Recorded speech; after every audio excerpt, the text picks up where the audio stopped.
Okay, teachers. Hey, guys. It is August. Can you believe it? Where did the summer go? And some of you have probably walked into your school buildings, especially if you're in the South. You've got kiddos coming to your classroom. Where I am in the South, deep Georgia, today is the first day of school. Where did the summer go?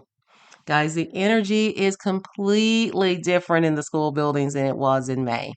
You walk around, you're chatting with your old friends, sometimes, kind of going slow, trying to wake up. Your body's not used to this. You're walking around, you're catching up on old things. How was your summer? What did you do? Types of things. And as you move through your days, you start noticing a familiar pattern. Everything around you guys has been decided. The calendar locked and loaded. The district has already chosen your initiatives along with your principals. The principal has created professional learning plans that match those districts that's on that calendar, right? The pacing guides are done. Maybe the instructional learning team came in and got a little work done on that. It's been made clear to you that the school year has already been designed and decided. The traditions are there. The unspoken rules are there. The pace everyone moves at, that's there. And you're realizing, you know what? I didn't do any of that. I didn't build any of that. I inherited this. Hey guys, welcome back to Teaching Without Losing Yourself, the podcast. I am Kim. I spent 28 years in education and I realized at some point that I couldn't fix what was wrong from the inside. So I made the hardest decision of my career and I left. Because if I couldn't protect teachers from within the system, I could support them in protecting themselves from outside of it. That's why this podcast exists. This is After the Bells, Beyond the Box, a moment made just for teachers, even on the move. And everything we talk about here is built around one idea. Hey, teacher, you can stay in teaching without losing yourself in the process. Nothing here is about fixing you. We're just here to see things more clearly so that you can make better choices inside your days. Hey guys, this month we are talking about something that happens in August that most teachers never think about. We're talking about construction. Yeah, construction, not that construction of the highways, but construction. Not decorations, not preparations, but construction. And this month's theme is build with room to breathe. And here's what I mean by that, teachers. You're going to construct the school year. Absolutely happening. You're going to inherit the system, the calendar, the initiatives, and those things are not changing. You're getting that. It was already ready for you when you got to school. But inside that system, you get to build your life. And the questions we're asking all month is this: are you going to build a year that has space in it for you? Or are you going to build a year that's completely full of stuff you don't even want in your life? See, here's what I think most teachers believe about August. They think they're getting ready, okay? Getting prepared, setting things up, checking things off. A checklist makes me so happy. I know. And yes, all of that is happening. You've got to do all of that. We're not taking any of that off. You've got to get prepared. You've got to set things up and you have to use that most amazing checklist and check things off. But that's not what August actually is. August is when you start building the school year. You're going to live inside. The routines you establish in those first few weeks, those become your normal by October. The pace you set, teachers, guys, that's your pace for the entire year. The decisions you make about your time and your energy and what you say yes to, those decisions stack into the structure of your daily life. Teachers, by October, you're not making those choices anymore. You are living inside of them. So, what you decide in August matters, not because you get to redo the whole system. You don't. That's already decided. But because you still get to decide how you actually live inside it. You still get to decide if there's room for you to breathe. And today we're going to break this down. We're going to look at this construction piece by piece. And I'm going to stop you at certain times to kind of talk about those shifts that I want you to really remember. They're the difference between walking into an inherited system and designing a life inside of it for you. So listen for those moments, okay? Let me be clear about something. When I say August is construction, I don't mean you're building a classroom from scratch, obviously, right? Because you're not. We talked about the calendar being set, the district deciding things, and how your role is already defined for you. That's your inheritance, okay? And we're talking about that a little bit more in a minute.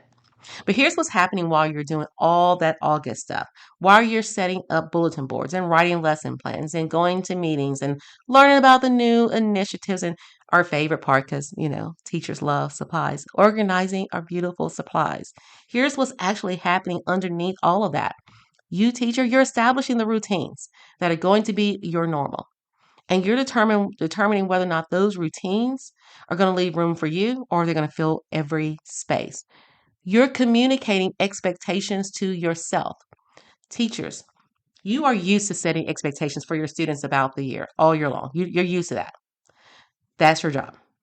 But in August, you're also communicating expectations to yourself about your time, about what is possible for you, about how hard you're going to work, about how much you're going to give, about whether or not you're going to protect anything or leave everything unprotected.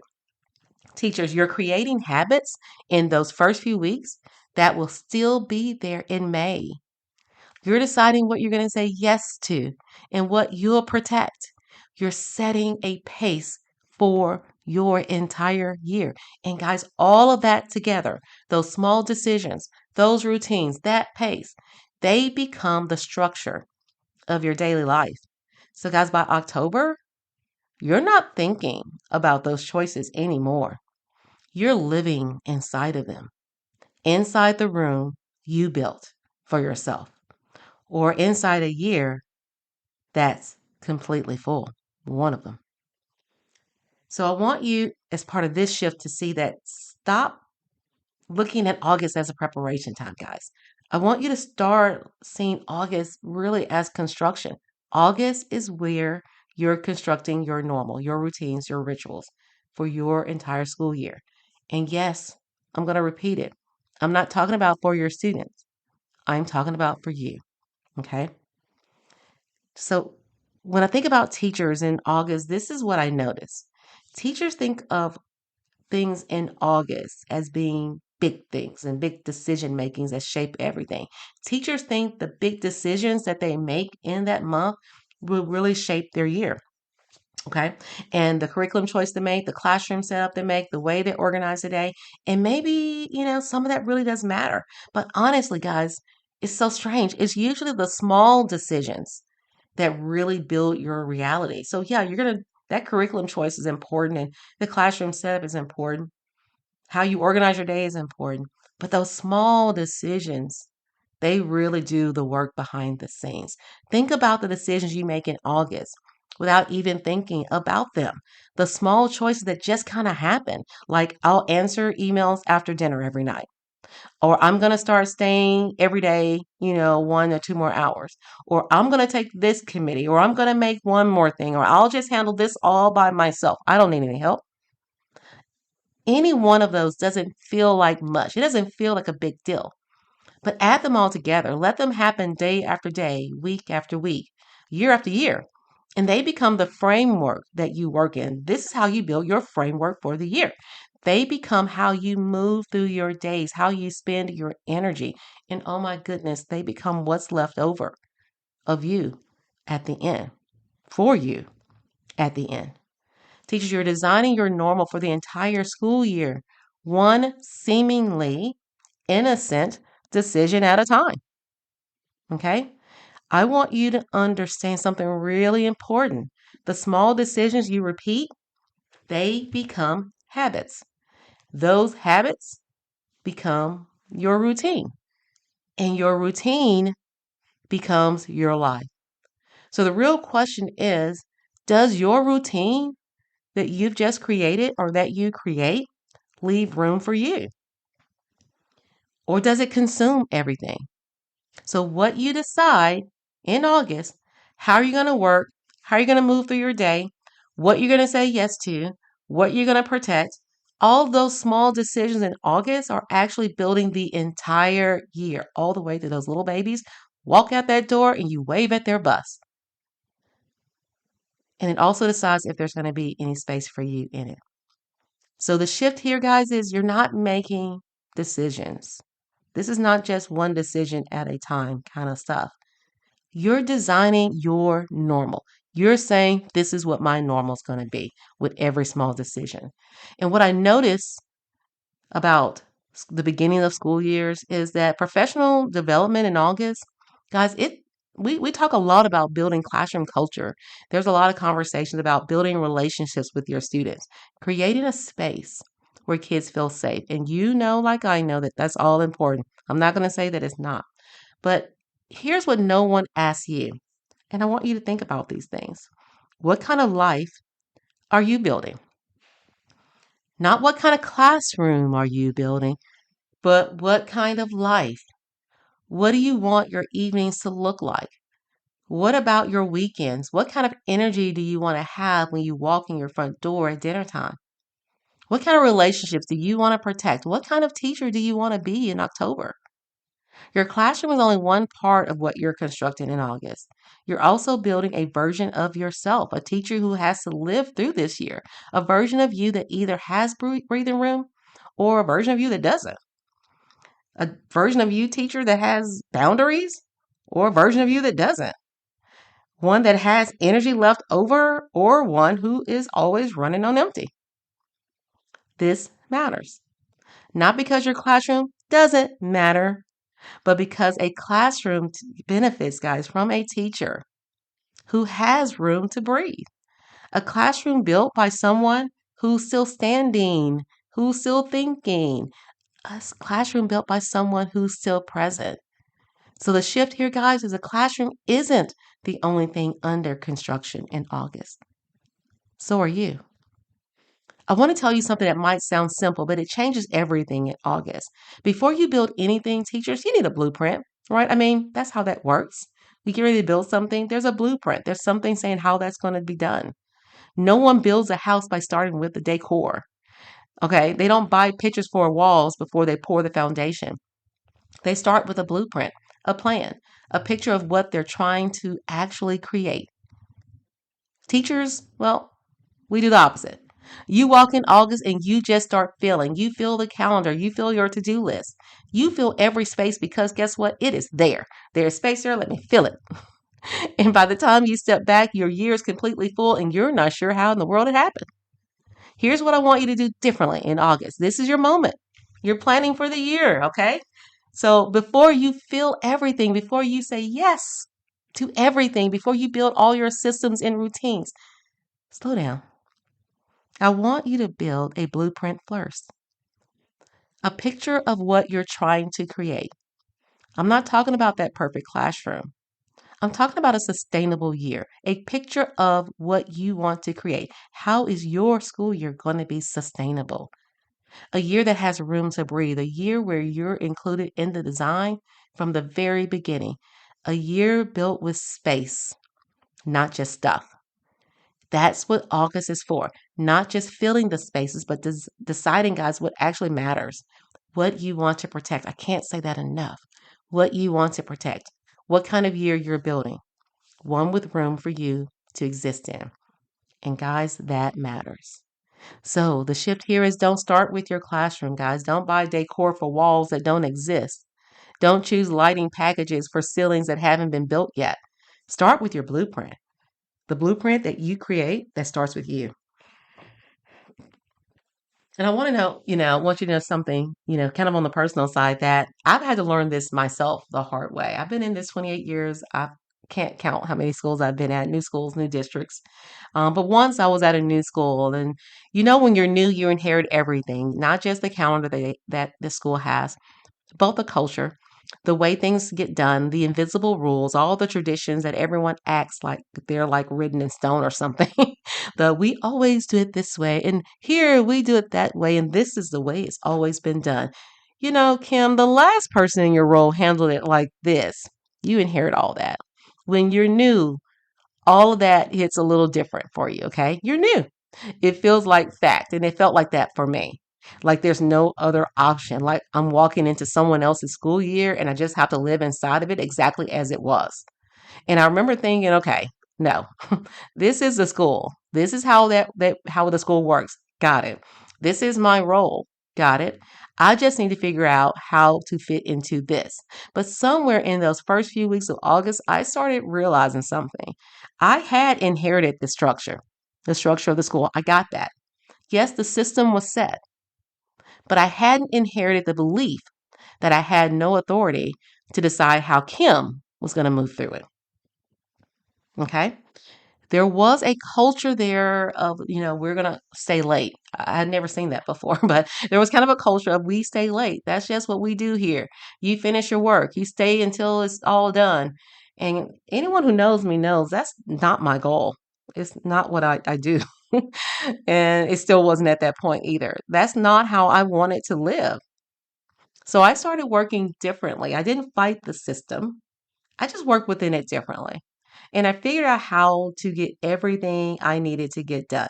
My work, my part of the team, my responsibilities, while also protecting something that mattered, to me.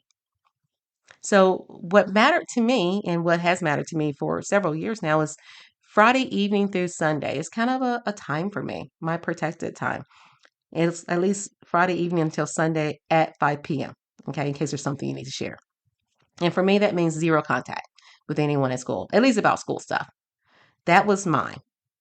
Friday evening to Sunday at 5 p.m. That wasn't negotiable. That was my room to breathe. And there's lots of times where there was no room. That was my room to breathe. And you know what happened? I got the work done. The school still ran, no one fell apart, but I also got to protect a little part of my space. I got to have evenings and weekends that belonged to me, not to work. I built a year with some space, some designated space in it just for me. And then something even more interesting happened at that point. Okay. And it happened with my team. They started doing it too. Not because I forced it, I didn't have that kind of power, or because I mandated it, but because they saw through me that it was possible. They realized that you could do your job really well and also protect your time. You could be part of the team and also have some boundaries. You could inherit the year and still design your life inside of it. That's what changed everything for me. Not the system changing, because we know, right? That's not changing. It's the system. Okay. I can't do anything to change the system. It was me changing how I moved through the system. So here's what I want you to know as you step into August. That's where we are, August. You're walking into inheritance. Teachers, that's real. Yes, the calendar is set. Yes, the things you're going to do, programs you're going to follow, those have been chosen.